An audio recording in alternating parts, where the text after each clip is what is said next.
నిన్న RR versus RCB మధ్య ఒక మంచి మ్యాచ్ జరిగిందని చెప్పేసి అనుకోవచ్చు మామ. వర్షం కారణంగా ఈ మ్యాచ్ అయితే లేట్గా స్టార్ట్ అయింది. టాస్ గెలిచినటువంటి రాజస్థాన్ మొదట ఫీల్డింగ్ చేయడానికి నిర్ణయించుకున్నారు.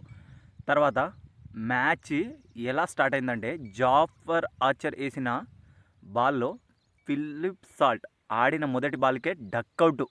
తర్వాత విరాట్ కోహ్లీ కూడా పర్వాలేదు అనిపించాడు. అండ్ ఆర్ఆర్ బౌలర్లు మాత్రం ఎర్లీ ఇంటర్వెల్స్లో వికెట్స్ తీసుకున్నారు మామ. 76కే 9th ఓవర్లోనే 5 క్రూషియల్ వికెట్స్ తీసుకున్నారు. అప్పుడు ఆర్సీబీ వాళ్ళు ఒక స్ట్రాటజీ ఇంప్లిమెంట్ చేశారు. అదేంటిదంటే ఇంపాక్ట్ ప్లేయర్ రూల్ కింద వెంకటేష్ అయ్యర్ని తీసుకొచ్చారు. తనకు అండ్ రజత్ పతిదార్ మధ్య ఒక మంచి పార్ట్నర్షిప్ వచ్చింది. రజత్ పతిదార్ అయితే బాగా పర్ఫామ్ చేశాడు. కెప్టెన్గా అయితే తను అద్భుతంగా రాణిస్తున్నారు, అటు బ్యాటింగ్లోను ఇటు కెప్టెన్షిప్లోను. వాళ్ళైతే ఇన్నింగ్స్ ముగిసే టైంకి 201 రన్స్ అయితే స్కోర్ చేశారు మామ. బట్ ఆ తర్వాత చేజ్లో ఆర్ఆర్ వాళ్ళైతే ఊచకోత అని చెప్పేసి అనుకోవచ్చు. హేజల్వుడ్ ఎర్లీగానే జైస్వాల్ని అవుట్ చేసినప్పటికీ వైభవ్ సూర్యవంశీ 15 బాల్లో హాఫ్ సెంచరీ, 26 బాల్స్లో 78 రన్స్ ఏమో స్కోర్ చేశాడు.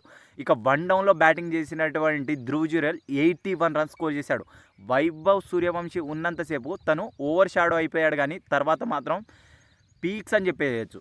ఈ సంవత్సరం ఆర్ఆర్ టీం అయితే ఒక డిఫరెంట్ టీంలా కనిపిస్తుంది. ఇప్పటివరకు ఆడిన 4 మ్యాచ్ల్లో అన్డిఫిటెడ్గా 4 మ్యాచ్లు గెలిచింది. దానికి రీజన్ వాళ్ళ ఓపెనర్స్ అండ్ టాప్ ఆర్డర్లో ఉన్న బ్యాట్స్మెన్సే అని చెప్పేసి వీళ్ళు ముగ్గురు అయితే అదరగొట్టేశారు. బౌలర్లు కూడా తమ వంతు రాణించడంతో వాళ్ళైతే అన్బీటన్గా ఉన్నారు.